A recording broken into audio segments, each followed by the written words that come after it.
தந்தை மகன் தூயாவியாரின் பெயராலே.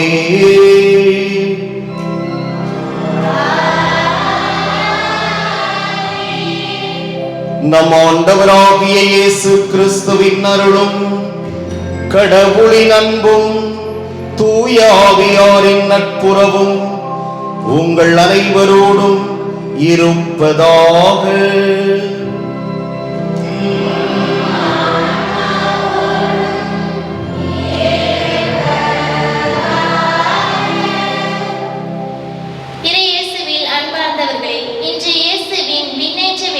கொண்டாடுகிறோம். குருவாகிய கிறிஸ்துவும் அவரது சீடர்களும் இணைந்து உருவாக்கிய நற்செய்தி என்ற அற்புத படைப்பை சிந்திக்க இந்ஞாயிறு நமக்கு ஒரு வாய்ப்பு வழங்கப்பட்டுள்ளது. அதே வேளையில் இயேசுவின் பணியை இவ்வுலகில் தொடர்ந்து நிறைவேற்றிய சீடர்களின் அர்ப்பணத்தையும் அயரா உழைப்பையும் துணிவையும் இந்நாளில் கொண்டாடுகிறோம். விண்ணகம் எழுந்து செல்வதற்கு முன் இயேசு கிறிஸ்து அவரது சீடர்களுக்கு உலக மக்களுக்கும் ஒரு அருமையான ரகசியத்தை வெளிப்படுத்தி சென்றார். அது என்ன ரகசியம்? நம்பிக்கை கொள்வோர் மீட்பு பெறுவர் என்பதுதான் அது. நற்செய்தியை பறைசாற்றுங்கள் என்று இயேசு கூறிய போது அந்த குழுவில் இருந்தவர்கள் யாரும் அருள் பணியாளரோ துறவியரோ அல்ல. அவர்கள் அனைவரும் குடும்ப வாழ்வில் ஈடுபட்டிருந்த சாதாரண தொழிலாளிகள். இந்த கோணத்தில் இருந்து பார்த்தால் நாம் அனைவரும் நற்செய்தி பறைசாற்றுவதற்கு அழைக்கப்பட்டுள்ளோம் என்பதை உணர்ந்தவர்களால் இத்திருப்பலியில் ஜெபிப்போம். இறையேசுவில் அன்புக்குரிய சகோதர சகோதரிகளே, இன்றைய திருப்பலியானது கீழ்வரும் கருத்துக்களுக்காக ஒப்புக் கொடுக்கப்படுகின்றது. ஷார்ஜாவிலே பணிபுரிகின்ற நம்முடைய தொழிலதிபர் அருள் சூசை அவர்களுடைய நெருங்கிய நண்பர் திரு எட்வின் மரிய அரசு அவர்கள் நேற்று ஒரு அறுவை சிகிச்சை பெற்று மருத்துவமனையிலே இருக்கிறார்கள். எனவே அவர் பூரண உடல் சுகம் பெற வேண்டி இந்த திருப்பலியிலே நாம் மன்றாடுவோம். மேலும் இன்று அன்னையர் தினம் கொண்டாடப்படுகிறது. அன்னையர் தின வாழ்த்துக்கள் நம்முடைய பங்கில் இருக்கின்ற அனைத்து அன்னையர்களுக்கும் கூறி அவர்களுடைய நலன்களுக்காக இந்த திருப்பலியை ஒப்புக் கொடுக்கின்ற எனது சிங்கப்பூர் நண்பர்கள் பிரான்சிஸ்கா கேத்ரின், உஷா, மேரி, தபிதா, மரிய புஷ்பம், பாவனி, மேலும் மலேசியாவிலிருந்து அமல புஷ்பம், இவர்கள் இப்பலியை ஒப்புக் கொடுக்கின்றார்கள். எனவே நாம் அனைத்து அன்னையர்களுக்காகவும் இணைந்து அவர்களோடு ஜெபிப்போம். மேலும் இன்று ஆனந்த், ரூபியா இவர்களுடைய மகன் சாம் என்று அழைக்கப்படுகின்ற ரிஜு தனது 2வது பிறந்தநாளை கொண்டாடுகிறார். எனவே அவருக்கு பிறந்தநாள் ஆசீரும் நீடிய ஆயுளும் நல்ல கல்வியும் சிறந்த எதிர்காலமும் நம் இறைவன் அமைத்து தர அவருக்காக நாம் சிறப்பாக மன்றாடுவோம். அன்புமிக்க சகோதர சகோதரிகளே, நம் திருமுழுக்கின் நினைவாக நம்மீது தெளிக்கப்படும் தமது படைப்பாகிய தண்ணீரை புனிதப்படுத்தி அருளுமாறு நம் கடவுளாகிய ஆண்டவரை கெஞ்சி மன்றாடுவோமாக. அவரே நமக்கு உதவி அளித்து நாம் பெற்றுக்கொண்ட தூய ஆவிக்கு உண்மை உள்ளவர்களாய் நிலைத்திருக்க அருள்வாராக.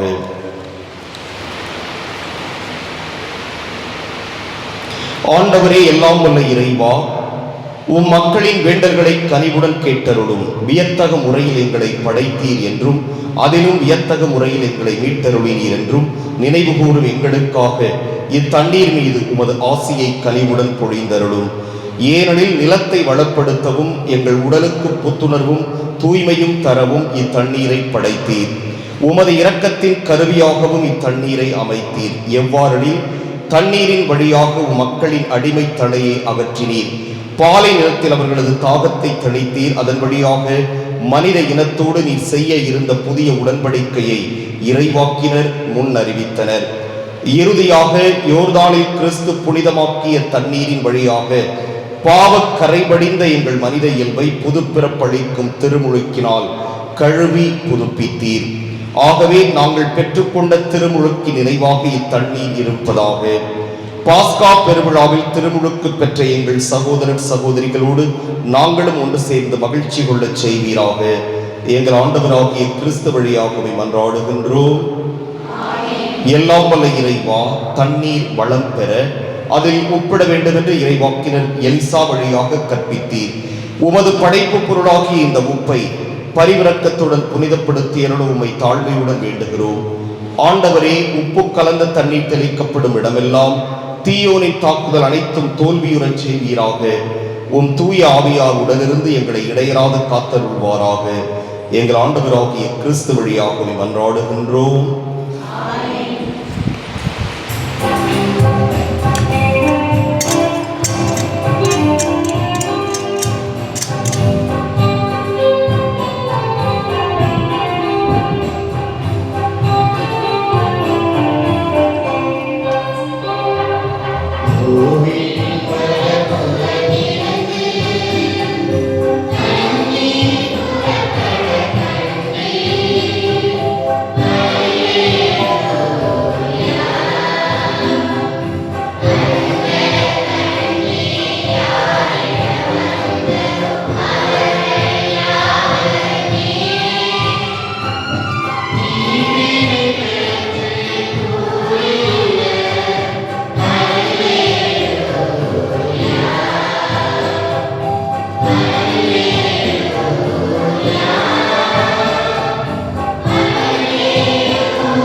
எல்லாம் வல்ல இறைவனும் பாவங்களில் இருந்து நம்மை தூய்மைப்படுத்துவாராக. இந்த நற்கருணை கொண்டாட்டத்தின் வழியாக அவர் தம்முடைய ஆட்சியின் விருந்தில் பங்கு கொள்ள நம்மை தகுதி பெறச் செய்வாராக.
ஜெபிப்போமாக. எல்லாம் வல்ல இறைவா, உம் திருமகன் கிறிஸ்துவின் விண்ணேற்றம் எங்களுக்கு ஒரு முன்னடையாளமாக இருக்கின்றது. தலையாகிய அவர் பெற்ற மாட்சிக்கே அவரது உடலாகிய நாங்களும் அழைக்கப்பட்டுள்ளோம் எனும் எதிர்நோக்கை எங்களுக்கு தருகின்றது. எனவே நாங்கள் உமக்கு அன்புடன் நன்றி கூறி புனிதமான மகிழ்ச்சியுடன் அக்களிக்க செய்வீராக. உம்மோடு தூயாவியாரின் ஒன்றிப்பில் இறைவனாய் என்றென்றும் வாழ்ந்து ஆட்சி செய்கின்ற அவர் வழியாக உம்மை மன்றாடுகின்றோம்.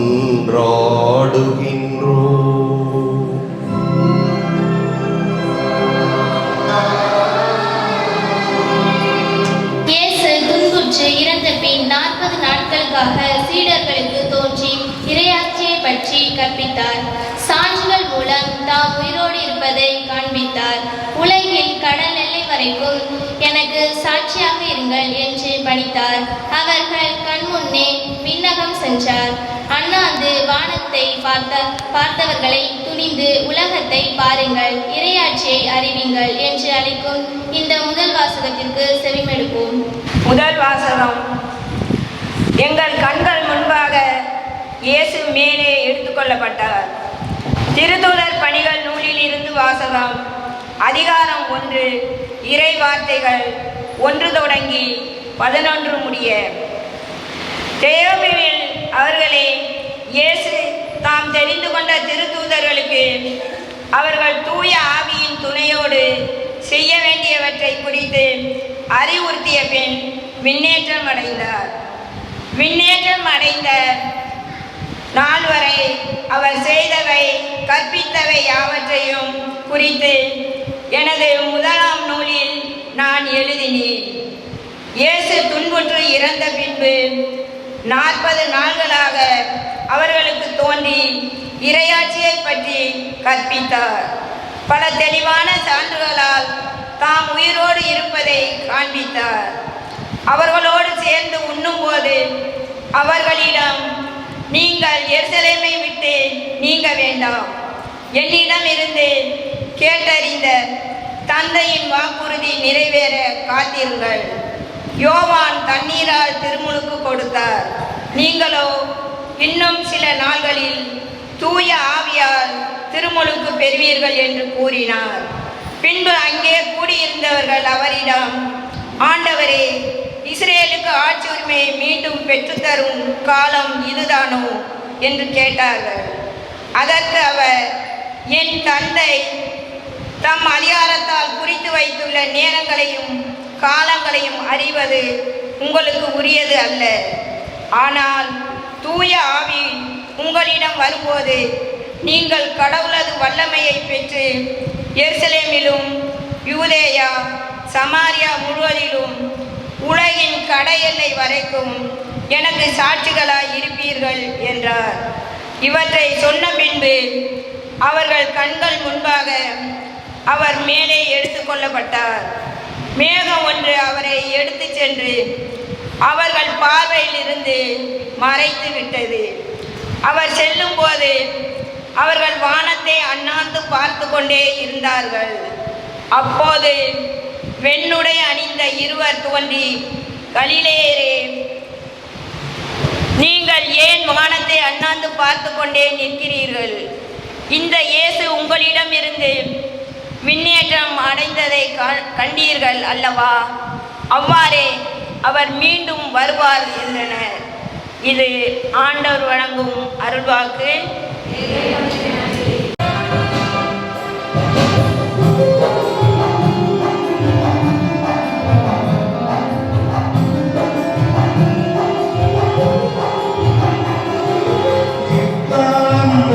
முழங்கிடவே உயரேறுகின்ற ஆண்டவர்.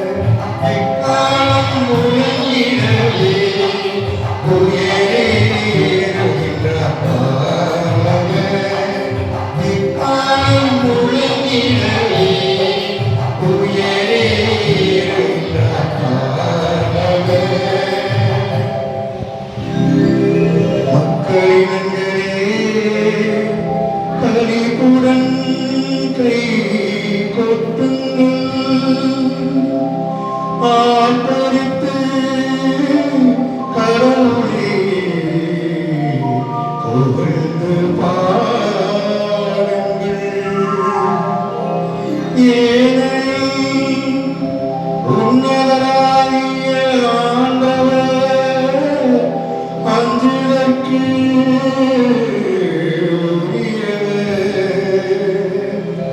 உலகனைத்தையும் ஆளும்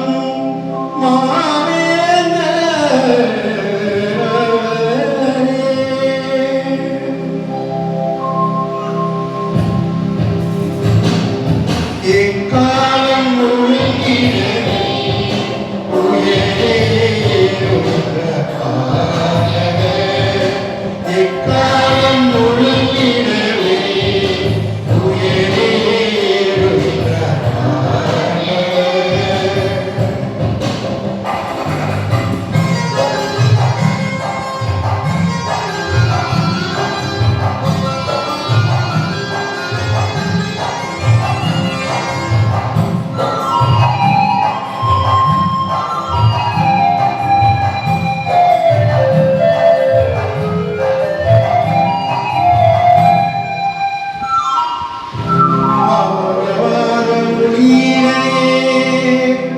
பவனி செய்கின்றார் கடவுள். எக்காலம் முழங்கிடவே உயரே ஏறுகின்றார் ஆண்டவர். பாடுங்கள் கடவுளுக்கு புகழ்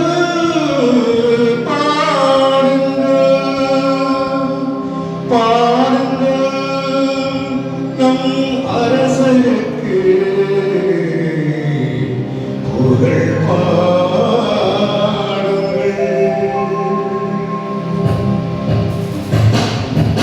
எக்காலம் முழங்கிடவே உயரேறுகின்ற ஆண்டவர்.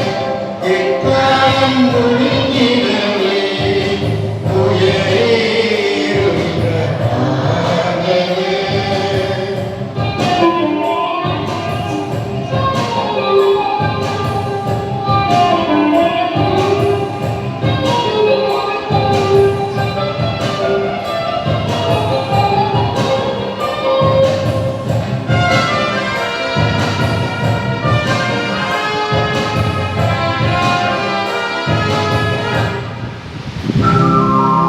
ஏனெனில் கடவுளே அனைத்து உலகின் வேந்தர். அருட்பால் கொடுத்து புகழ் பாடுங்கள். கடவுள் பிற இனத்தார் மீது ஆட்சி செய்கின்றார். அவர் தம் திரு அரியணையில்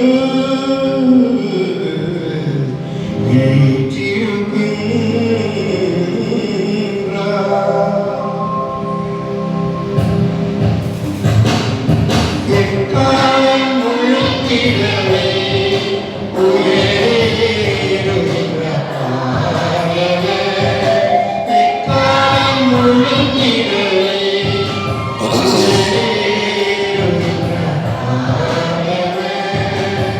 இன்றைய இரண்டாம் வாசகத்தில் புனித பவுல் இயேசுவின் விண்ணேற்பில் அடங்கியுள்ள மறைபொருளை வெளிப்படுத்துகிறார். மனத்தாழ்மையோடும் கனிவோடும் பொறுமையோடும் ஒருவரை ஒருவர் அன்புடன் தாங்கி அமைதியுடன் இணைந்து வாழ்ந்து தூய ஒருமைப்பாட்டை காத்துக்கொள்ள முழு முயற்சி செய்யுங்கள் என்று அழைப்பு விடுக்கும் புனித பவுலடியாரின் வார்த்தையை செவிமடுப்போம். இரண்டாம் வாசகம். கிறிஸ்துவிடம் காணப்பட்ட நிறைவை பெருமளவுக்கு நாம் முதிர்ச்சி அடைவோம். திருத்தூதர் பவுல் எபேசியருக்கு எழுதிய திருமுகத்திலிருந்து வாசகம். அதிகாரம் 4, இறைவசனங்கள் 1 முதல் 13 வரை. சகோதர சகோதரிகளே, ஆண்டவர் பொருட்டு கைதியாக இருக்கும் நான் உங்களை கெஞ்சி கேட்கிறேன்.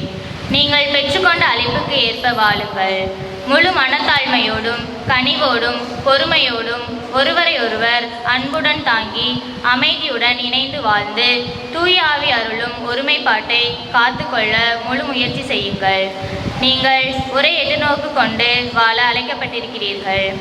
ஒரே எதிர்நோக்கு இருப்பது போல உடலும் ஒன்றே, தூய ஆவியும் ஒன்றே. அவ்வாறே ஆண்டவர் ஒருவரே, திருமுழுக்கு ஒன்றே, எல்லாருக்கும் கடவுளும் தந்தையானவர் ஒருவரே. அவர் எல்லாருக்கும் மேலானவர், எல்லார் மூலமாகவும் செயலாற்றுபவர், எல்லாருக்குள்ளும் இருப்பவர். கிறிஸ்து கொடுக்க விரும்பும் அளவுக்கேற்ப நம் ஒவ்வொருவருக்கும் அருள் அளிக்கப்பட்டுள்ளது. ஆகையால் தான் அவர் உயரே ஏறி சென்றார். அப்போது சிறைப்பட்ட கைதிகளை இழுத்து சென்றார். மனிதருக்கு பரிசுகளை வழங்கினார் என்று மறைநூல் கூறுகிறது. ஏறி சென்றார் என்பதனால் அதன் முன்பு மண்ணுலகின் கீழான பகுதிகளுக்கு அவர் இறங்கினார் என்று விளங்குகிறது அல்லவா? கீழே இறங்கியவர்தான் எங்கும் நிறைந்திருக்கும்படி எல்லா வானுலகங்களுக்கும் மேலாக ஏறி சென்றவர். அவரே சிலரை திருத்தூதராகவும் சிலரை இறைவாக்கினராகவும் வேறு சிலரை நற்செய்தியாளராகவும் ஆயர்களாகவும் போதகர்களாகவும் ஏற்படுத்தினார். திருத்தொண்டாற்ற இறைமக்களை ஆயப்படுத்தவும் கிறிஸ்துவின் உடலை கட்டி எழுப்பவும் இவர்களை அவர் ஏற்படுத்தினார். அதனால் நாம் எல்லாரும் இறைமகனை பற்றிய அறிவிலும் நம்பிக்கையிலும் ஒருமைப்பாட்டை அடைவோம். கிறிஸ்துவிடம் காணப்பட்ட நிறைவை பெருமளவுக்கு நாம் முதிர்ச்சி அடைவோம். ஆண்டவரின் அருள்வாக்கு.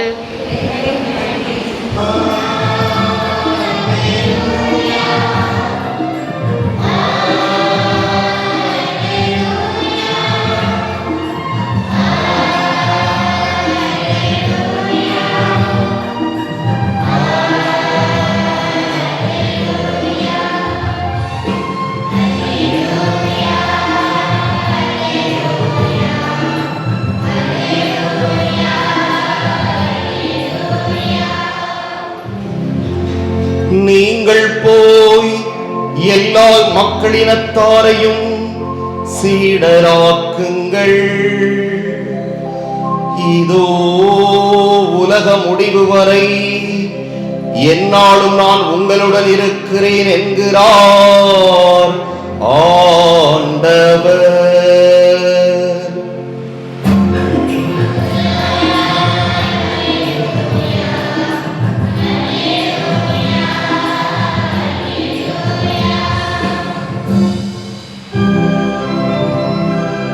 ஆண்டவர் உங்களோடு இருப்பாராக.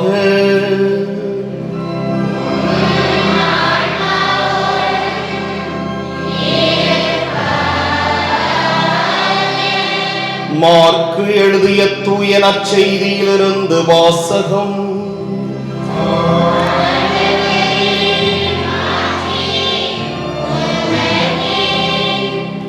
அதிகாரம் 16, இறைவாக்குகள் 15 தொடக்கம் 20 இறுதியாக. அக்காலத்தில் இயேசு 11 பேருக்கு தோன்றி அவர்களை நோக்கி, உலகெங்கும் சென்று படைப்பிற்கெல்லாம் நற்செய்தியை பறைசாற்றுங்கள். நம்பிக்கை கொண்டு திருமுழுக்கு பெறுவோர் மீட்பு பெறுவர், நம்பிக்கையற்றவரோ தண்டனை தீர்ப்பு பெறுவர். நம்பிக்கை கொண்டோர் பின்வரும் அரும் அடையாளங்களை செய்வர். அவர்கள் என் பெயரால் பேய்களை ஓட்டுவர், புதிய மொழிகளை பேசுவர், பாம்புகளை தம் கையால் பிடிப்பர், கொல்லும் நஞ்சை குடித்தாலும் அது அவர்களுக்கு தீங்கு இழைக்காது. அவர்கள் உடல் நலமற்றோர் மீது கைகளை வைக்க அவர்கள் குணமடைவர் என்று கூறினார். இவ்வாறே அவர்களோடு பேசிய பின்பு ஆண்டவர் இயேசு விண்ணேற்றம் அடைந்து கடவுளின் வலப்புறம் அமர்ந்தார். அவர்கள் புறப்பட்டு சென்று எங்கும் நற்செய்தியை பறைசாற்றினர். ஆண்டவரும் உடனிருந்து செயல்பட்டு நிகழ்ந்த அரும் அடையாளங்களால் அவர்களுடைய வார்த்தையை உறுதிப்படுத்தினார்.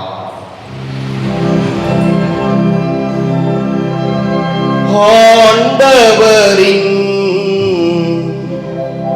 அருள்வாக்கு.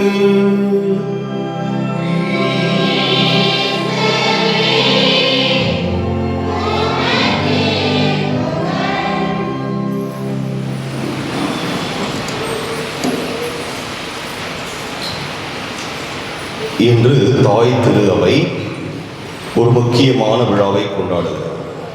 எல்லாம் உட்காந்து செட்டில் ஆயிட்டீங்களா? சரி, என்ன விழாவை கொண்டாடுகிறது? பெருவிழா. சாதாரண விழா அல்ல. என்ன விழா? பெருவிழா. சரி, ஆண்டவர் இயேசு பிறப்பதற்கு முன்பாக திருவருகை காலம் எத்தனை நாட்கள் நாம் கொண்டாடுகிறோம்? எத்தனை நாட்கள்? எத்தனை வாரம்? எத்தனை வாரம் திருவருகை காலம் கொண்டாடுறோம்? எத்தனை ஞாயிற்றுக்கிழமை? 4. Very good. கிறிஸ்மஸ் எத்தனை நாள் கொண்டாடுறோம்? கிறிஸ்மஸ் எத்தனை நாள் கொண்டாடுறோம்? ஒரே ஒரு நாள் கொண்டாடுறோம். ஆனா ஈஸ்டர் மட்டும்தான் எத்தனை நாள் கொண்டாடுறோம்? 4 நாள். 40 நாள் கொண்டாடுறோம். எத்தனை நாட்கள் கொண்டாடுகிறோம்? 40 நாட்கள் கொண்டாடுகிறோம். எதை கொண்டாடுகிறோம்? இயேசுவினுடைய உயிர்ப்பு பெருவிழாவை. இப்படி 40 நாட்கள் எங்காவது இயேசுவுக்கு விழா எடுத்திருப்பார்களா? எதற்காவது? பிறப்பு விழாவுக்கே 40 நாட்கள் கொண்டாடப்படவில்லை. வேறு எதுக்காவது இருக்கா? சொல்லுங்க பார்ப்போம். இருக்கா? இருக்கா இல்லையா? இல்லைன்னா இருக்குன்னா இருக்குன்னு சொல்லுங்க. இல்லை. ஆக இந்த உயிர்ப்புக்கு மட்டும் 40 நாட்கள் கொண்டாட்டம் ஏன்? அவர் உயிர்த்து எத்தனை நாள் ஆயிடுச்சு? போன வியாழக்கிழமையோட 40 நாள் ஆயிடுச்சு. அப்படித்தானே? 40 நாள் ஆயிடுச்சு. ஏன் நம்ம நான் அந்த வியாழக்கிழமை கொண்டாடல் அப்படின்னா, தாய் திரு அவை, குறிப்பாக தமிழக ஆயர் பேரவை, இந்திய ஆயர் பேரவை, அதை மக்களுடைய வருகைக்காக இப்போ வியாழக்கிழமை ஆண்டவருடைய விண்ணேற்ற பெருவிழா வைத்திருந்தால் இவ்வளோ கூட்டம் வந்திருப்பீங்களான்னா நிச்சயமா இல்லை. வார நாட்களில் வர பெருவிழாக்கள் விழாக்களுக்கெல்லாம் அந்த ரெகுலராக எத்தனை பேர் பூசைக்கு வராங்களோ அத்தனை பேர் தான் நம்ம என்ன செய்வோம்? வருவோம். இதே விழாவை நாம் வியாழக்கிழமை கொண்டாடி இருந்தால் இத்தனை பேர் ஆலயத்தில் உட்காந்துருக்க மாட்டோம். அந்த வாரம் தினம் யார் பூசைக்கு வராங்களோ 100 பேர் அதிகபட்சமாக இருப்பாங்க. ஆனால் இது மக்களோடு இணைந்து நிறைய மக்கள் வரச் செய்து இதை ஒரு பெருவிழாவாக கொண்டாட வேண்டும் என்பதற்காகத்தான் இதை இந்த ஞாயிற்றுக்கிழமை, வெள்ளி, சனி, ஞாயிறு ஆகிய நாட்களிலே நமக்கு கொண்டாடுவதற்கு அனுமதி கொடுத்திருக்கிறது. எனவே ஏறக்குறைய வருகிற ஞாயிற்றுக்கிழமை என்ன விழா தெரியாதா? பெந்தகோஸ்தே பெருவிழா. ஏறக்குறைய 50 நாட்கள் இந்த ஆண்டவருடைய உயிர்ப்பு பெருவிழாவை தாய் திரு அவை கொண்டாடுகிறது என்றால் அதற்கு ஏதாவது ஒரு காரணம் இருக்க வேண்டும். அது என்ன காரணமாக இருக்க முடியும்? யாராவது கொஞ்சம் கெஸ் பண்ணுங்களே பார்ப்போம். யாராவது ஒருத்தர் கரெக்டா கெஸ் பண்ணுங்க பார்ப்போம். ஏன் இப்படி ஒரு 50 நாட்கள் இந்த உயிர்ப்பு பெருவிழாவை கொண்டாடுகிறது தாய் திரு அவை? என்ன எல்லாரும் அமைதியா இருக்கீங்க? ஒரு கெஸ்ஸிங் தானே, யாராவது கெஸ் பண்ணி பாருங்க. இயேசு உயிர்த்தது உண்மை அப்படி நிரூபிக்கிறதுக்கு இது ஒரு காரணம். ஆனா இது மெயின் காரணம் அல்ல. வேற என்ன காரணம்? ஏதோ உண்மை வர்ற மாதிரி இருக்கு, சொல்லுங்க. இயேசு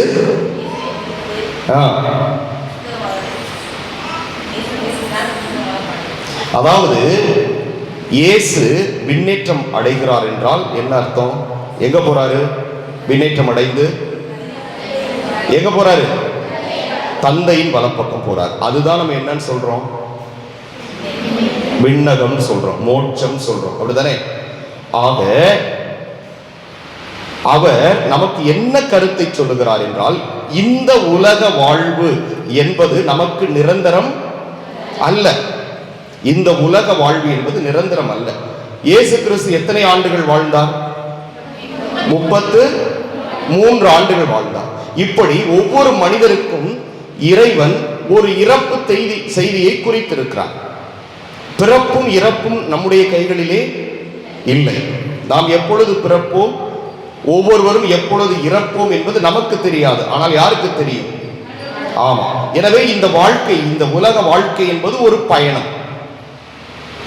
ஒரு சில நாள்களோ மாதங்களோ ஆண்டுகளோ இருக்கலாம். எனவே இது நிரந்தரம் அல்ல. எனவே நமக்கு இன்னொரு வீடு ஒன்று இருக்கிறது. அதுதான் என்னது? விண்ணகம். எனவே உங்களுடைய இவ்வுலக வாழ்க்கையானது எதை நோக்கிய பயணமாக இருக்க வேண்டும்? விண்ணகம் நோக்கிய பயணமாக இருக்க வேண்டும். எனவே மோட்சம் என்ற ஒன்று இருக்கிறது, விண்ணகம் என்ற ஒன்று இருக்கிறது. நம்முடைய பயணம் அதை நோக்கிய பயணமாக இருக்க வேண்டும். எனவே இயேசு கிறிஸ்துவுடைய உயிர்ப்பிலே நாமும் பங்கெடுக்க வேண்டும் என்பதற்காகத்தான் இந்த விழாவை தாய் திரு அவை எத்தனை நாட்களாக கொண்டாடி கொண்டிருக்கிறது? 40, இன்னொரு அடுத்த வாரத்தோட சேர்த்தா 50 நாட்களாக இந்த விழா கொண்டாடப்பட்டுக் கொண்டிருக்கிறது என்றால் அந்த அளவிற்கு அது முக்கியத்துவம் பெறுகிறது. சரி,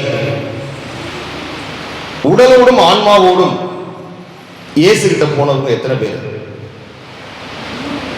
உடலோடும் ஆன்மாவோடும் தந்தையாம் இறைவன்கிட்ட போனவங்க எத்தனை பேர்? இயேசு இந்த தந்தையாம் இறைவன்கிட்ட போனது எத்தனை பேர்? 2 பேர். யார் யார்? ஒன்னு மரியா, இன்னொன்று இயேசு. அப்படிதானே? ஒன்று மரியா, இன்னொன்று இயேசு. 2 பேரும் போனாங்க. ஆனா 2 பேருக்கு வித்தியாசம் இருக்குது. வார்த்தையில வித்தியாசம் இருக்கு. காரணம், அந்த வார்த்தைக்கு இருக்கின்ற பொருளில் வேறுபாடு இருக்கிறது. இதை இன்றைய விழாவை நாம் விண்ணேற்றம் என்று அழைக்கிறோம். அன்னை மரியாவுடைய மேலே போகின்ற அந்த நிகழ்வை விண்ணேற்பு என்று அழைக்கிறோம். இதை என்ன அழைக்கிறோம்? விண்ணேற்றம். அன்னை மரியாவுக்கு விண்ணேற்பு. என்ன வித்தியாசம் ரெண்டுக்கும்? ரெண்டுக்குமே என்ன வித்தியாசம்? இயேசு தன்னுடைய ஆற்றலால் தானாகவே விண்ணேற்றம் அடைகிறார்.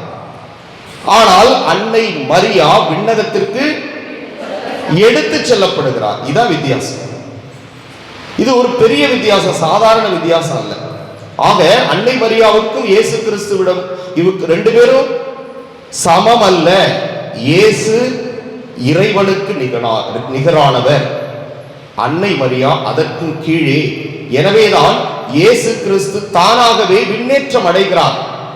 ஆனால் அன்னை மரியா உடலோடும் ஆன்மாவோடும் விண்ணகத்திற்கு எடுத்து செல்லப்படுகிறார். அது அவருடைய ஆற்றலால் அல்ல, தந்தையுடைய விருப்பத்தால் இறைவனின் தூதர்கள் அவரை எடுத்து செல்லுகிறார்கள். இதுதான் இவர்களுக்கு இருக்கின்ற அந்த ஒரு பெரும் வித்தியாசம். எனவே இன்று ஆண்டவருடைய விண்ணேற்ற பெருவிழாவை நாம் கொண்டாடுகிறோம். இது இன்றைய வாசகத்துல பல தடவை வருது. இதை நாம் நம்ப வேண்டும், விசுவசிக்க வேண்டும், ஏற்றுக்கொள்ள வேண்டும். எல்லாம் உண்மைதான், இல்லைன்னு சொல்லல. நாம நம்பிட்டோம், விசுவசித்து விட்டோம், விசுவசித்துக் கொண்டிருக்கிறோம், ஏற்றுக்கொண்டிருக்கிறோம். அதனால்தான் எல்லாரும் எங்க உட்கார்ந்திருக்கிறோம்? இந்த ஆலயத்திலே உட்கார்ந்திருக்கிறோம். இந்த விசுவாசம் நமக்கு தொடர வேண்டும். நான் பல சமயங்களிலே சொல்லி இருக்கிறேன், எப்பொழுதும் நாம் பிற மதத்தை பற்றி தரக்குறைவாக பேசுவதற்கு நமக்கு உரிமை இருக்குதா? இருக்கா? இந்து சகோதர சகோதரிகள், முஸ்லிம் சகோதர சகோதரிகளுடைய மதத்தை பற்றியோ அவர்களுடைய மத நம்பிக்கையை பற்றியோ இழிவாகவோ தரக்குறைவாகவோ பேசுவதற்கு நமக்கு உரிமை இருக்கிறதா? இருக்கா? இல்லை. அது அவர்களுடைய நம்பிக்கை, அது அவர்களுடைய விசுவாசம். அதை நாம் மதிக்க வேண்டும், அதை நாம் ஏற்றுக்கொள்ள வேண்டும். அதே போன்று நம்முடைய கத்தோலிக்க விசுவாசத்தையும் மற்றவர்கள் என்ன செய்ய வேண்டும்? என்ன செய்யணும்? என்ன செய்ய வேண்டும்? மதிக்க வேண்டும். ஆனால் உங்களுக்கு தெரியும், நம்ம தமிழகத்திலே பெயர் சொல்ல விரும்பாத ஒரு இசை அமைப்பாளர் என்ன செய்தார்? இயேசுவினுடைய உயிர்ப்பை என்ன செய்தார்? கொச்சைப்படுத்தினார். இயேசு கிறிஸ்துவனுடைய உயிர்ப்பை என்ன செய்தார்? கொச்சைப்படுத்தினார். அது உண்மை அல்ல என்றார். அது உண்மை அல்ல என்று சொன்னார். அதுவும் எங்க போய் அமெரிக்காவில் போய் உட்கார்ந்துக்கிட்டு கிறிஸ்தவர்கள் வாழ்கின்ற அந்த நாட்டிலே போய் உட்கார்ந்து கொண்டு நம்முடைய விசுவாசத்திற்கும் நம்முடைய நம்பிக்கைக்கும் எதிராக அவர் பேசினார். ஒரே ஒரு பாடத்தை நீங்கள் கற்றுக்கொள்ள வேண்டும். என்றைக்கு பேசினாரோ அன்றையிலிருந்து ஆண்டவர் மேலே ஏறி சென்றார். ஆனால் அவருடைய புகழ் கீழே இறங்கிக் கொண்டே சென்று கொண்டிருக்கிறது இன்று வரை. இதற்கு என்ன காரணம்? உண்மையான ஆண்டவர் இயேசு கிறிஸ்துவுக்கு எதிராக அவர் பேசிய அந்த வார்த்தைகள். எனவே இதற்கு உலகம் முழுவதிலிருந்து பல கண்டனங்கள் எழுந்தன. ஆனால் அவர் அதை பற்றி கவலைப்படவில்லை. இன்றும் அதில் உறுதியாகத்தான் இருக்கிறார். எனவேதான் அவருடைய வாழ்க்கையிலே இறங்குமுகமாக இருப்பதை நாம் பார்க்கிறோம். எனவே அப்படி ஒரு நிகழ்வு நம்முடைய வாழ்விலும் நடந்துவிடக்கூடாது. நாம் எப்பொழுதும் அந்த விசுவாசத்திலே உறுதியாக இருக்க வேண்டும். நம் ஆண்டவர் இயேசு கிறிஸ்து விண்ணேற்றம் அடைந்தார். தந்தையினுடைய வலப்பக்கத்திலே அமர்ந்திருக்கிறார். எதற்காக? நம்மை நம்முடைய பாவங்களில் இருந்து மீட்டு நம்மை நல்லவர்களாக மாற்றி தான் சென்ற அந்த இடத்திற்கு நம்மையும் அழைத்து செல்ல வேண்டும் என்னும் ஒரு உயர்ந்த நோக்கத்திற்காக அவர் அங்கே இருக்கிறார். எனவே அந்த பணியை செய்யக்கூடிய பொறுப்பை தன்னுடைய அன்பு சீடர்களிடம் விட்டு செல்கிறார். இதைத்தான் இன்றைய நற்செய்தியை நாம் பார்க்கிறோம். என்ன பணி? நீங்கள் உலகெங்கும் சென்று படைப்பிற்கெல்லாம் நற்செய்தியை பறைசாற்றுங்கள் என்று சொல்கிறார். உலகெங்கும் சென்று எந்த நாடை நீ விட வேண்டாம், எந்த இனத்தையும் நீ விட வேண்டாம், எந்த ஜாதியையும் நீ விட வேண்டாம், எந்த கலரையும் நீ விட வேண்டாம். இவர்கள் கருப்பர்களா வெள்ளையர்களா செவ்விந்திரா எதையும் நீங்கள் பார்க்க வேண்டாம். உலகெங்கும் சென்று எல்லா மக்களினத்தாருக்கும் ஆண்டவருடைய நற்செய்தியை நீங்கள் பறைசாற்றுங்கள். பறைசாற்றி அந்த ஆண்டவரோடு இணைந்த நிலையில் வாழ்வதற்கு நீங்கள் அவர்களை அழைத்து செல்லுங்கள். உங்களுக்கு நான் ஆற்றல் அளிக்கிறேன், நீங்கள் புதுமை செய்வீர்கள்.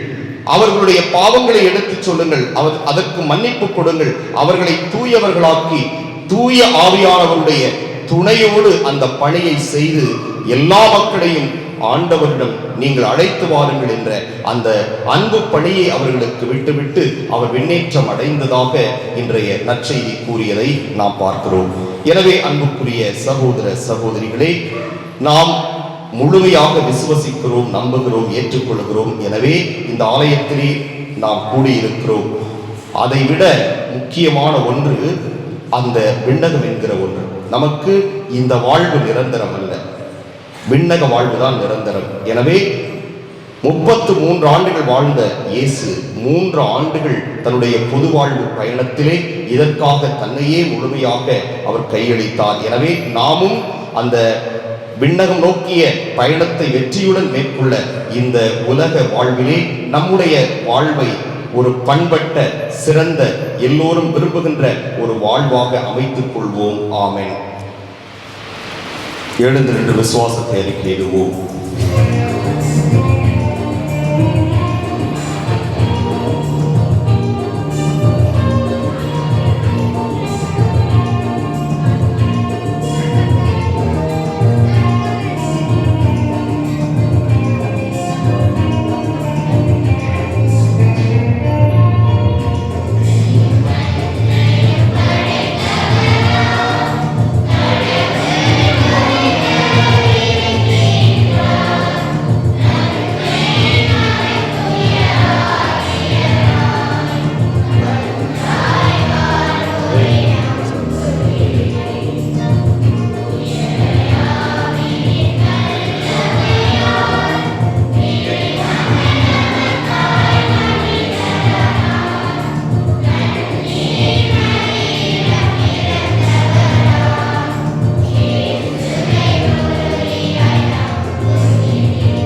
அன்புக்குரியவர்களே, நம்முடைய தேவைகளை எல்லாம் மன்றாட்டுக்களாக ஆண்டவரிடம் எடுத்துக் கூறுவோம்.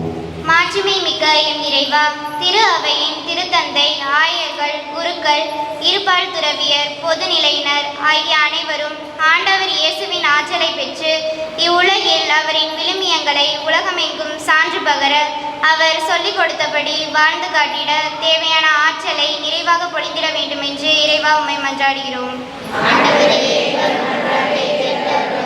அன்பே உருவான எம் இறைவா, எங்கள் குடும்பங்களை உமக்கு ஒப்புக் கொடுக்கின்றோம்.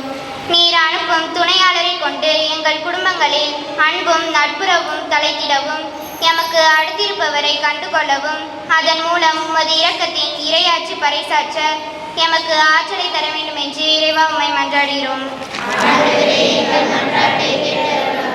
அனைவருக்கும் மீட்பராகிய எம் இறைவா, எங்கள் பங்கில் உள்ள இளையோர் அனைவரையும் உமக்கு ஒப்புக் கொடுக்கிறோம். அவர்களில் வாழ்வு ஒளிமயமானதாய் இருக்கவும், அவர்கள் தேர்ந்தெடுக்கும் படிப்பிலும் ஒழுக்கத்திலும் தலை சிறந்து விளங்கவும், உமது உயிருள்ள சாட்சிகளாக இவ்வுலகில் வலம் வர இறைமகன் இயேசுவின் வழியாக இறைவா உம்மை மன்றாடுகிறோம். எங்கள் ஆண்டவராகிய தந்தையே, எம் இறைவா, இவ்வேளையில் உலகமெங்கும் அன்னையர் தினம் கொண்டாடும் நாங்கள் அன்னை மரியாளை போல் குடும்பங்களை ஒன்றிணைக்கும் சக்தியாகவும், பிறர் அன்பில் சிறந்து விளங்கவும், கலங்கரை விளக்காகவும் இருந்து எங்களை வழிநடத்திட எங்களின் அன்னையருக்கு தேவையான இறையருளையும் நற்சுகமும் தர வேண்டும் என்று இறைவா உம்மை மன்றாடுகிறோம். நம்முடைய தனிப்பட்ட தேவைகளை அமைதியாக ஆண்டவரிடம் எடுத்துரைப்போம்.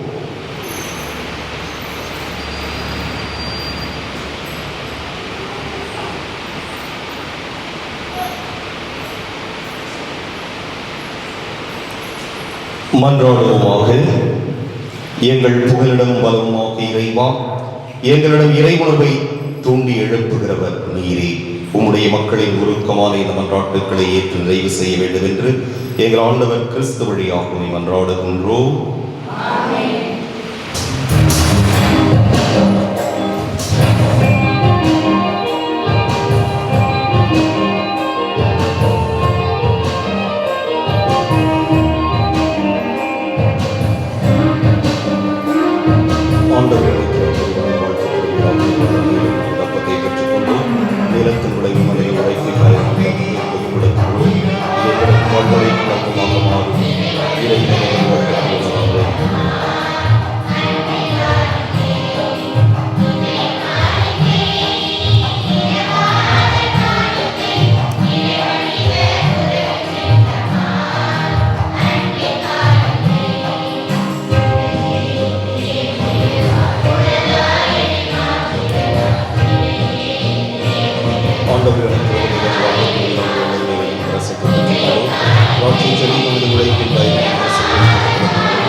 சகோதர சகோதரிகளே, என்னுடையதும் உங்களுடையதுமான இப்பலி எல்லாம் வல்ல தந்தையாகிய இறைவனுக்கு ஏற்றதாகும்படி மன்றாடுங்கள்.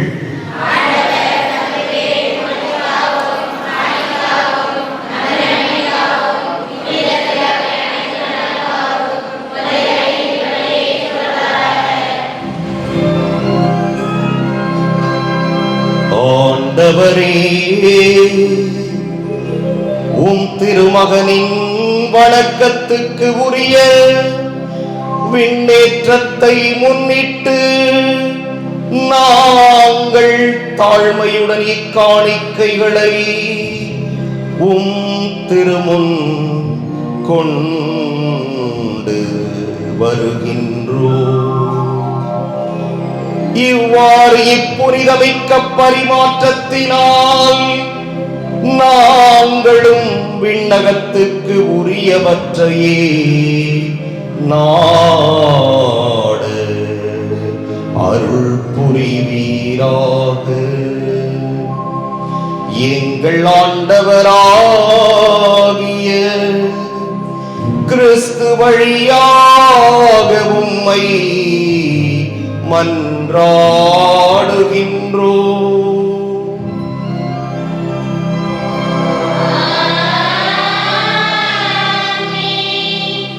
ஆண்டவர் உங்களோடு இருப்பாராக.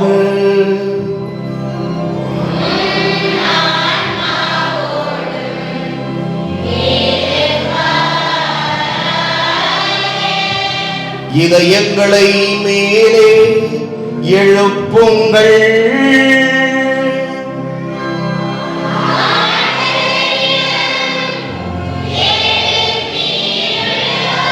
நம் இறைவனாகிய ஆண்டவருக்கு நன்றி கூறுவோம்.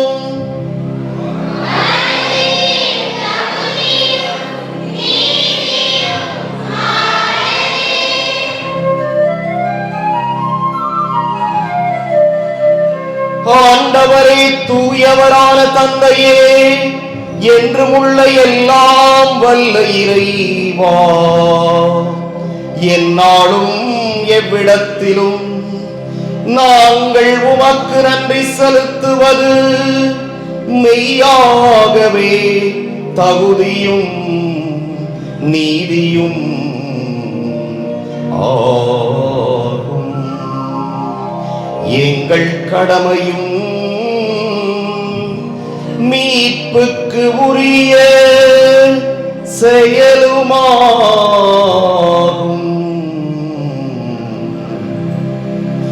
ஏனெனில் ஆண்டவராகிய இயேசு மாட்சியின் மன்னர், பாவத்தின் மீதும் சாவின் மீதும் வெற்றி கொண்டவர், வானதூதர் வியப்புற இன்று வானங்களின் உச்சிக்கு ஏறிச் சென்றார்.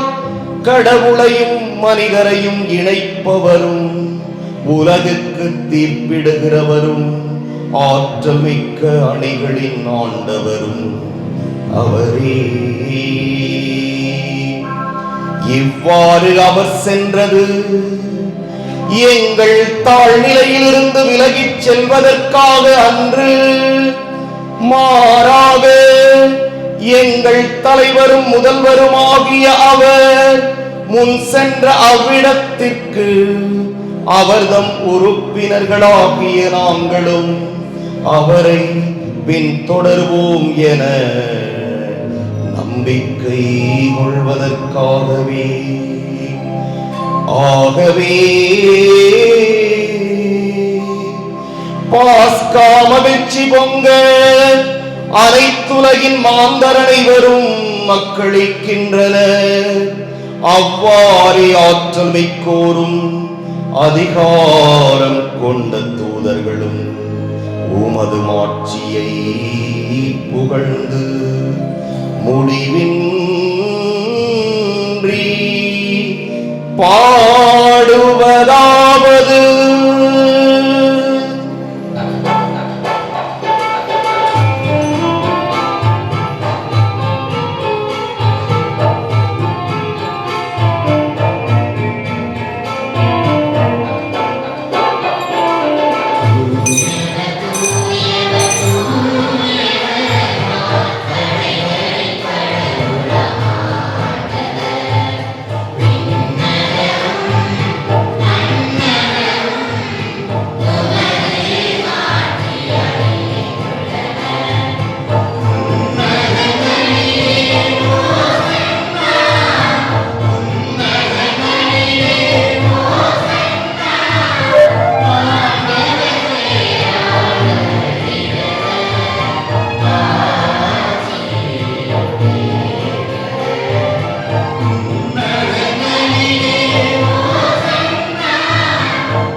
ஆண்டவரே, மெய்யாகவே தூயவர், தூய்மை அனைத்துக்கும் ஊற்று.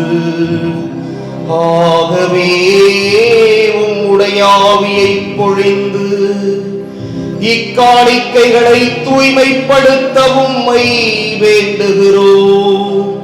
இவ்வாறு எங்கள் ஆண்டவர் இயேசு கிறிஸ்துவின் உடலும் இரத்தமுமாக எங்களுக்கு இவை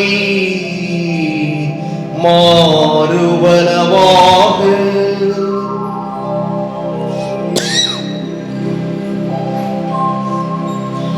அவர் பாடுபட உளம் கனிந்து தம்மை கையளித்த போது அப்பத்தை எடுத்து நன்றி செலுத்தி அதை பிட்டு தம் சீடர்களுக்கு அளித்து கூறியதாவது: அனைவரும் இதிலிருந்து பெற்று உண்ணுங்கள், ஏனெனில் இது உங்களுக்காக கையளிக்கப்படும் என் உடல்.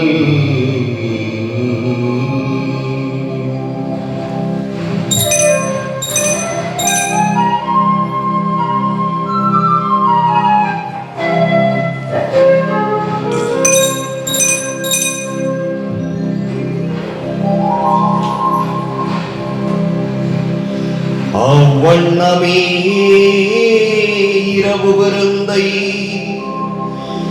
அருந்திய பின் கிண்ணத்தையும் எடுத்து மீண்டும் உமக்கு நன்றி கூறி தம் சீடர்களுக்கு அளித்து அவர் கூறியதாவது: அனைவரும் இதிலிருந்து பெற்று பருகுங்கள், ஏனெனில் இது புதிய நிலையான உடன்படிக்கைக்கு உரிய என் இரத்தத்தின் கிண்ணம்.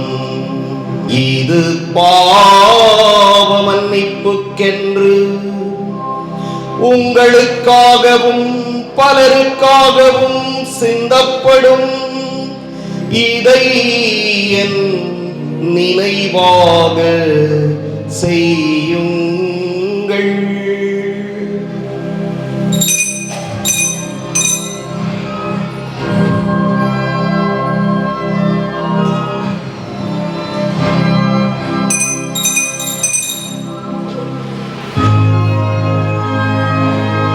நம்பிக்கையின் மறைபொருள்.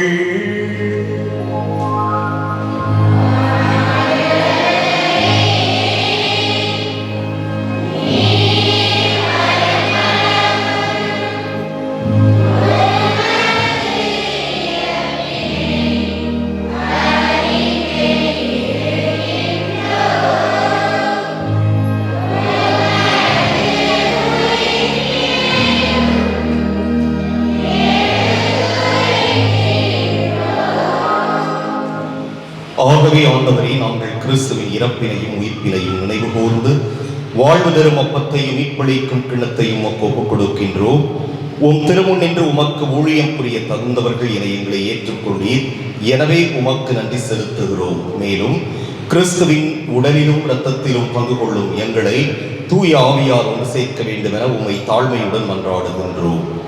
ஆண்டவரே, உலகெங்கும் பரவியிருக்கும் உமது திரு அவையை நினைவு கூர்ந்தருளும்.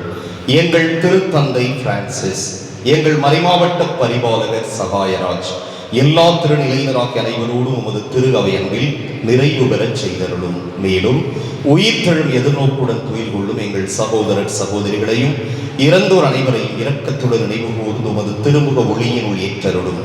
எங்கள் அனைவர் மீதும் இரக்கமாயிரும். கடவுளின் கன்னித்தாயான புனித மரியா, அவருடைய கணவரான புனித யோசேப்பு, புனித திருத்தூதர்கள், இவ்வுலகில் உகந்தவராய் இருந்தோர் ஆகிய புனிதர் அனைவருடனும் நாங்கள் நிலை வாழ்வில் பங்கு கொள்ளும் தகுதி பெற்று உம் திருமகன் இயேசு கிறிஸ்து வழியாக உம்மை புகழ்ந்தேத்தும் வரமருள உம்மை மன்றாடுகின்றோம்.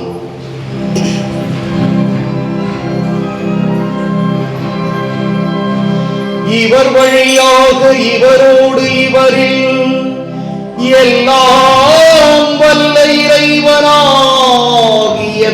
தந்தையே, தூய ஆவியாரின் ஒன்றிப்பில் எல்லா புகழும் மாட்சியும் என்றென்றும் உமக்கு உரியதே.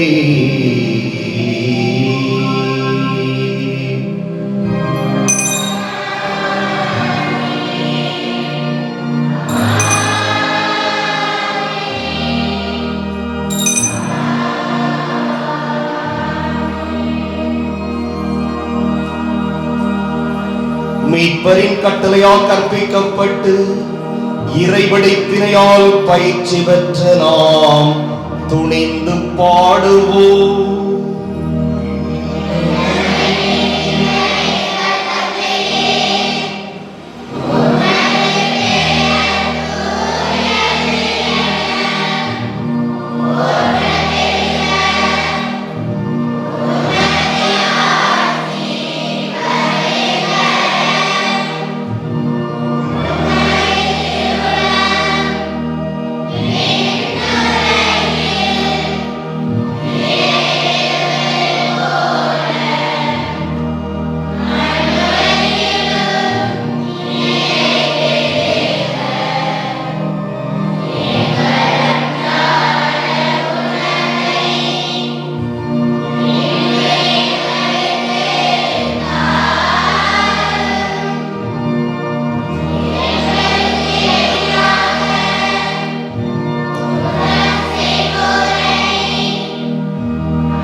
ஆண்டவரே, தீமை அனைத்திலிருந்தும் எங்களை விடுவித்து எங்கள் வாழ்நாளில் அமைதியை கனிவுடன் அருள உம்மை மன்றாடுகிறோம்.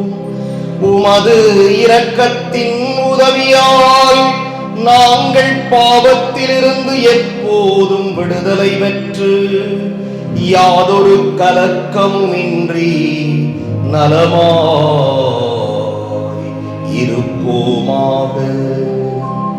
நாங்கள் எதிர்நோக்கி இருக்கும் பேரின்பத்துக்காகவும் எம் மீட்பராகிய இயேசு கிறிஸ்துவின் வருகைக்காகவும் காத்திருக்கின்றோம்.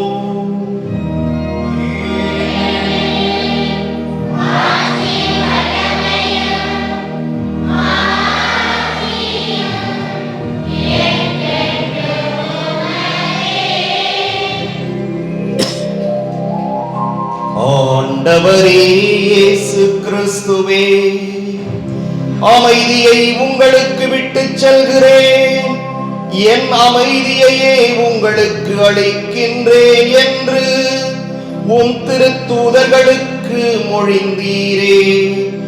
எங்கள் பாவங்களை பாராமல் உமது திரு அவையின் நம்பிக்கையை கண்ணோக்கி உமது திருவுளத்துக்கு ஏற்ப அதற்கு அமைதியையும் ஒற்றுமையையும் அளித்தருள்வீராக. என்றென்றும் வாழ்ந்து ஆட்சி செய்கின்றவர் நீரே.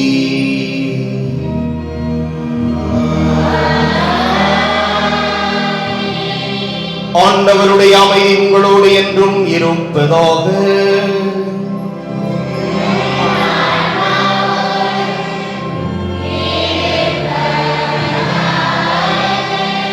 ஒருவருக்கொருவர் அமைதியை பகிர்ந்து கொள்வோம்.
இதோ இறைவனின் செம்மறி, இதோ உலகின் பாவங்களை போக்குபவர். செம்மறியின் விருந்துக்கு அழைப்பு பெற்றோர் பேறு பெற்றோர்.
நம்முடைய முன்னாள் சென்னை மயிலை பேராயர் சின்னப்பா அவர்களுக்கு, காரணம் அவரை பற்றி இங்கு இருக்கின்ற அருட்சகோதரிகளுக்கு தெரியும், சென்னை மயிலை மறைமாவட்ட குருக்களுக்கும் மக்களுக்கும் தெரியும். திருப்பலி அவர் நிறைவேற்றிக் கொண்டிருக்கின்ற பொழுது பாட்டு கிளாஸில் சரியாக பாடலை, கீபோர்டு ஒழுங்காக வாசிக்கலை, இன்ஸ்ட்ருமெண்ட் பிளேயர்ஸ்லாம் ஒழுங்காக அவங்களுடைய கடமையை செய்யலை அப்படின்னா பூசையிலே யாருக்கும் பயப்பட மாட்டார், நேரடியாக சொல்லுவார், நீ வாசிக்காத, நீ நிப்பாட்டு. அல்லது ஆண்கள்லாம் பாடாத பெண்கள் மட்டும் பாடு, பெண்கள்லாம் பாடாத ஆண்கள் மட்டும் பாடு என்று அவர் ஸ்ட்ரெயிட்டாக சொல்லிடுவார். பாடுறதே பிடிக்கலன்னா அவரே மயக்கம் பிடிச்சி பாடிடுவார். நீ வாசி, நான் பாடுறேன் அப்படின்னு சொல்லிட்டு அவர் பாடிடுவார். இப்படி செய்வது அது அவருடைய ஒரு வழிபாடு என்பது சிறப்பாக நடைபெற வேண்டும், அது எல்லோரும் நல்ல விதத்திலே பங்கெடுக்க வேண்டும் என்கிற ஒரு ஆவலை குறிக்கிறது. அது தவறான செயல் அல்ல.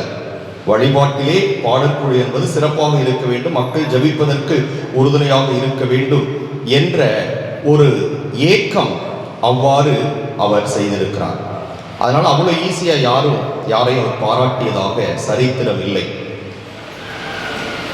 சென்ற வீரக்குறிச்சி கொடியேற்ற திருவிழாவிலே உங்களுக்கு தெரியும், ஆயர் அவர்கள் பிரசங்கத்திலே பாடக்குழுவினை சிறப்பாக பாராட்டினார்கள். அங்க இருக்கிற வேலூர் மலை மாவட்டத்திலிருந்து வந்த ஒரு குரு சொன்னார், அவருடைய பாராட்டை பெற்ற முதல் குரு நீங்களாகத்தான் இருக்கும் நிச்சயமாக எனக்கு தெரிய என்று சொன்னார். திருப்பலி முடிந்த பிறகு ஆயர் அவருக்கு நான் நன்றி சொன்னேன்.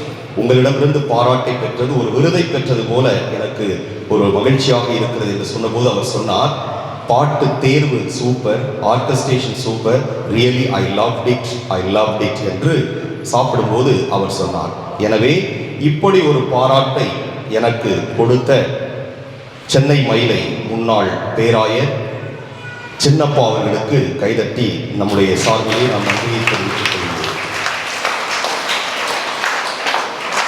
அடுத்ததாக கடந்த ஏப்ரல் 28ஆம் தேதி எனக்கு குருப்பட்ட நினைவு 28வது ஆண்டு. அன்று முதல் நாள் வீரக்குறிச்சியிலே கொயர் எடுத்துட்டு அந்த ஸ்டீஃபன் என்கிற சகோதரரிடம் சொன்னேன், நாளைக்கு எனது குருப்பட்ட நினைவு நாள், எனவே பாடற்குழுவுக்கு ஏதாவது நான் ஒன்று செய்ய வேண்டும், இரவு எல்லாருக்கும் சாப்பாடு ஏற்பாடு பண்ணியிருப்போம், அதற்குரிய தொகையை நான் தந்து விடுகிறேன் என்று சொல்லியிருந்தேன். அடுத்த நாள் காலையிலே ஒரு குரூப் ஏற்படுத்தி இருக்கிறார்கள், பாடற்குழு குரூப் என்று. அதிலே பங்கு தந்தை, மரியாதைக்குரிய அருள் சூசை, மரியாதைக்குரிய எட்வின் அவர்கள் எல்லோருமே இருக்கிறோம். எனக்கு வாழ்த்து சொல்லி நிறைய பேர் எஸ்எம்எஸ் பண்ணாங்க. நானும் நன்றி சொன்னேன். இந்த எஸ்எம்எஸை பார்த்துட்டு திரு அருள் சூசையும் எட்வின் அவர்களும் ஸ்டீஃபனுக்கு ஃபோன் பண்ணி, என்னப்பா அப்படி போட்டிருக்கீங்க என்ன அப்படின்னு கேட்டால், ஆமாம் இன்றைக்கு ஃபாதருடைய குருப்பட்ட நாள், குரு பாடற்குழு உறுப்பினர்கள் எல்லோருக்கும் விருந்துக்கு ஏற்பாடு செய்ய சொல்லியிருக்கிறார்கள் என்று சொன்ன உடனே நம்ம தான்ப்பா அவருக்கு செய்யணும், அவர் நமக்கு செய்யக்கூடாது என்று சொல்லிட்டு பங்கு தந்தையை சந்தித்து பேசியிருக்கிறார். திருப்பலி முடிந்த பிறகு நான் போனேன். அங்கே பங்கு தந்தையிடமிருந்து ஒரு மிஸ்டு கால் இருந்தது. அப்போ அடித்து குழந்தைகிட்ட என்னப்பா கால் பண்ணியிருக்க அப்படின்னு கேட்டேன். அப்போ சொன்னார், ஆதரவு பங்கு சாமியார் வீரக்குறிச்சிக்கு சாமியார் ஆகிட்டீங்க, உங்களுடைய குருப்பட்ட நாளை சிறப்பாக கொண்டாட நாங்கள் ஏற்பாடு செய்து கொண்டிருக்கிறோம், இது அருள் சூசை எட்வின் அவர்களுடைய வேண்டுகோள், எனவே நீங்கள் 6 மணியிலிருந்து 7:30 மணி வரை பாடற்குழு எடுங்கள், 7:30 மணிக்கு திருப்பலியும் பிறகு உங்களுக்கு வாழ்த்து கூட்டமும் இருக்கும் என்று சொல்லி அன்றைய விழாவை மிக மிக சிறப்பாக திருப்பலியோடு, திருப்பலி முடிந்தவுடன் எல்லா மக்களையும், பங்குசாமியார் கூட சொன்னார், காலையில ஞாயிற்றுக்கிழமை பூசை வைக்கும் போது கூட இவ்வளவு கூட்டம் இல்லை, இந்த திருப்பலிக்கு இவ்வளவு பேர் வந்திருக்கீங்க என்று பங்கு தந்தை அவர்களை சொன்னார்கள். அந்த அளவிற்கு திரு அருள் சூசையும் எட்வின் அவர்களும் ஊரில் இருக்கின்ற எல்லா மக்களையும் கூட்டி அந்த விழாவை எனக்காக ஏற்பாடு செய்து மிகவும் சிறப்பித்தார்கள்.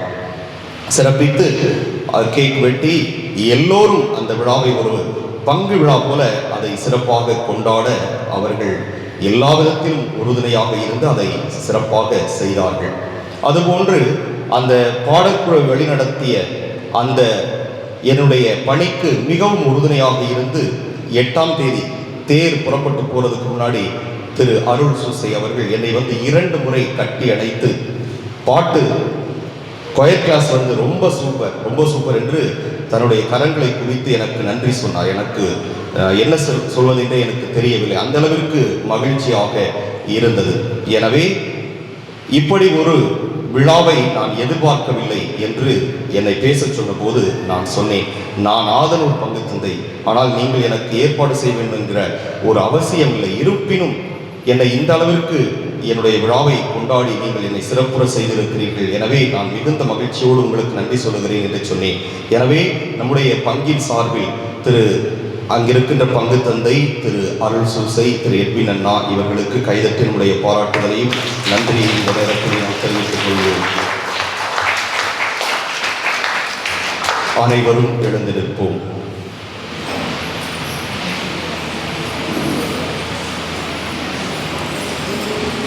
இதோ உலக முடிவு வரை எந்நாளும் நான் உங்களுடன் இருக்கிறேன். அல்லேலூயா.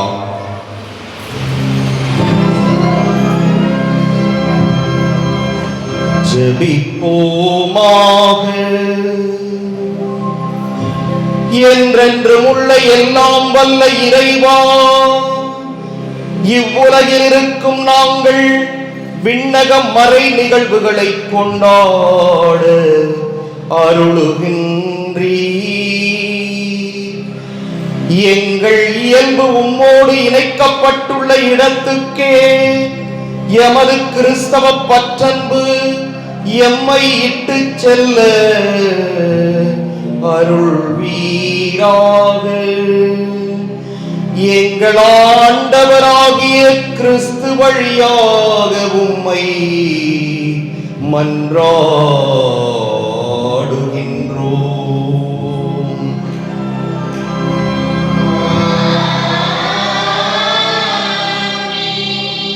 ஆண்டவர் உங்களோடு இருப்பாராக.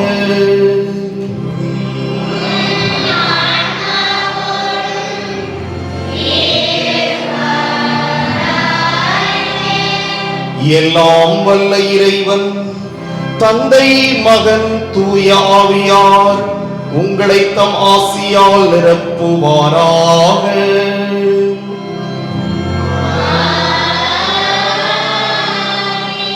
சென்று வருவோம், திருப்பலி நிறைவேறிற்று.